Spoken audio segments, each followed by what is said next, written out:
Welcome back to Fox 10 News at 4. September is National Sickle Cell Awareness Month. Sickle cell anemia is a genetic disease that turns healthy red blood cells into abnormal cells that are shaped like a sickle, and that can cause blockage of blood flow. The end result, attacks of chronic pain. The Alpha Phi Alpha fraternity is teaming up with the Red Cross to hold a blood drive in recognition of Sickle Cell Awareness Month. So I have two guests in the studio to talk more about this. Dr. Franklin in the studio, and also LaVentris Ridgway, who actually has sickle cell. I thank you both for stopping by. Thank you for having us. Thank you. This is an important topic. And I want to start with you. When were you diagnosed? I was diagnosed as a child, early childhood, just being born. I think it was around 9 months that they gave my grandmother and my mother the news that I was diagnosed with sickle cell.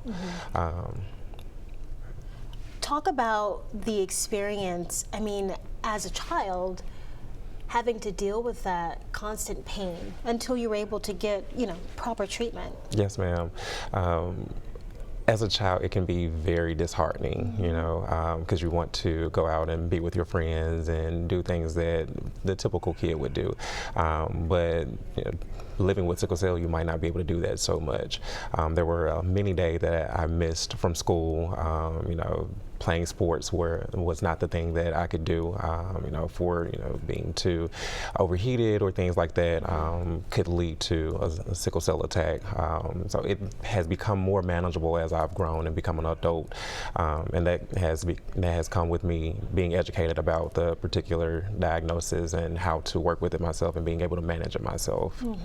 And along those lines, there's a big awareness campaign right now. We have it every year, but it seems like also every year there's something new that is changing in terms of treatment and how to better manage. Well, that's the thing.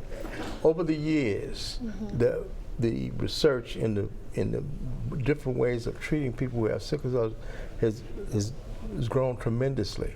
The USA Comprehensive Health Center that treats folks with sickle cell disease have been doing some very significant work here in Mobile, particularly with adolescents and young children in terms of educating them to get them through that period of time that he talks about when you're 10 years old and you want to go out and play with your friends and you can't do it. And this is one of the things that they really promote. Dr. Johnson Haynes is the director of that, and he has done a magnificent job in terms of putting that out there into the community. The board, LaVentris is on the board of that comprehensive center, and we partner with them, the Red Cross, Franklin Primary, to take and put on this blood drive every year. This year it's going to be on September the 14th from 10 a.m. to 2 p.m. at the Franklin Primary Health Center on 1303 Martin Luther King. And we really would like people to come out and give it. Sickle cell patients sometimes, and I'm not sure if LaVentris ever had to do that, but I've had patients who had to have total blood transfusion. Otherwise they would die. So there's a big need to have blood available to people who come down with this. I mean, we have a number of people, between 70 and 100,000 people are affected by sickle cell anemia in this country, and even more than that affected with trach. Really quickly, we're out of time. What's that one message that you would give to someone who's living with sickle cell? I would say that sickle cell does not have to be the thing that controls you or dictates you. Me and one of my friends, we like to say that we have sickle cell. Sickle cell does not have us, because we live very full and thriving lives. So. All right. Well, thank you so much for stopping in. Thank you for having us. Good having you both.